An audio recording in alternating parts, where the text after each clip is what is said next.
ગુજરાતીઓનું favourite hill station એટલે કે સાપુતારા. દક્ષિણ ગુજરાતના ડાંગ જિલ્લામાં જંગલોથી ઘેરાયેલું ટ્રાઇબલ વિસ્તારમાં આવેલું આ ગુજરાતનું સૌથી સુપ્રસિદ્ધ અને સૌથી બ્યુટીફુલ હિલ સ્ટેશન છે, જ્યાં વીકેન્ડના સમયે જનરલી ખાસી ભીડ જોવામાં આવે છે. અહીં તમે ફરી શકો છો Step Garden, Rose Garden, Saputara Lake, Van Kavach, Table Point, Sunset Point, Sunrise Point. અમે જ્યારે વિઝિટ કર્યું હતું ત્યારે સનસેટ પોઈન્ટ પર કંઈક બાંધકામ ચાલુ હોવાના કારણે તે પોઈન્ટ બંધ હતો, એટલે અમે સીધા પહોંચી ગયા ટેબલ લેન્ડ.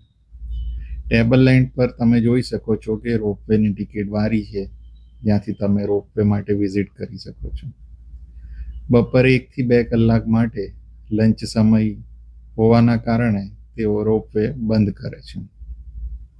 ટેબલ લેન્ડ પર 50 રૂપિયા એન્ટ્રી ફી આપીને, જેને પાર્કિંગ ટિકિટ તરીકે પણ તેઓ વસૂલે છે, આપ્યા બાદ અમે ટેબલ લેન્ડ પર ગાડી લઈને વધુ આગળ વધી ગયા અને આ એક નાની ઓફ રોડ ડ્રાઈવ હતી, જેનો અમને ખૂબ જ આનંદ આવ્યો.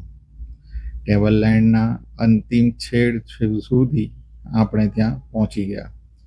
બીજી કેટલીક ગાડીઓ પણ ત્યાં જઈ રહી હતી.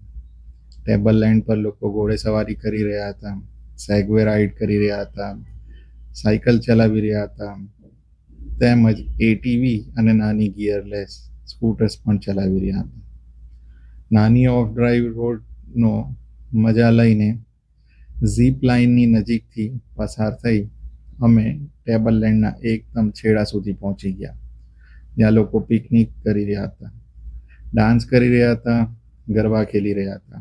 ફોટોગ્રાફી કરનારા અને વિડીયોગ્રાફી કરનારાઓ માટે તો મોજ જ પડી ગઈ હતી. અહીંયાથી તમને દેખાતું હતું હથગઢ અને મહારાષ્ટ્રના કેટલાક ભાગો, કેમ કે સાપુતારા એ ગુજરાત અને મહારાષ્ટ્રની બોર્ડર પર આવેલું હિલ સ્ટેશન છે. અમે પણ અમારી કારમાંથી કેટલીક પોર્ટેબલ ખુરશીઓ કાઢી અને અમારું પિકનિક કમ કેમ્પિંગ સ્ટાર્ટ કરી દીધું.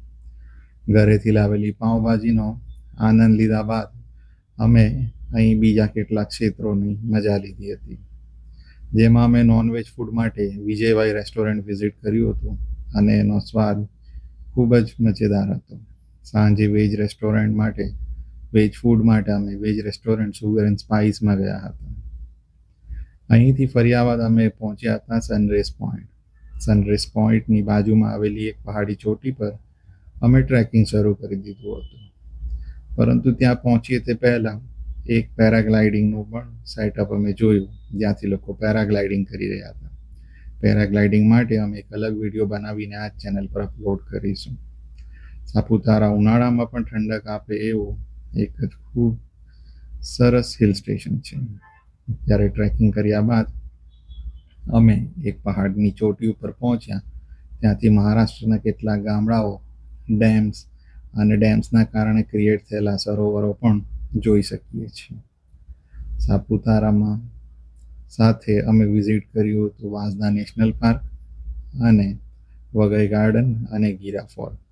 ઉનાળાના સમયમાં સાપુતારા એક ખૂબ જ સરસ સ્થળ છે ફરવા માટે અને વેકેશનનો સમય વિતાવવા માટે. નેક્સ્ટ વિડીયોમાં પેરાગ્લાઇડિંગ અને રોઝ ગાર્ડન વિશે માહિતી આપીશું.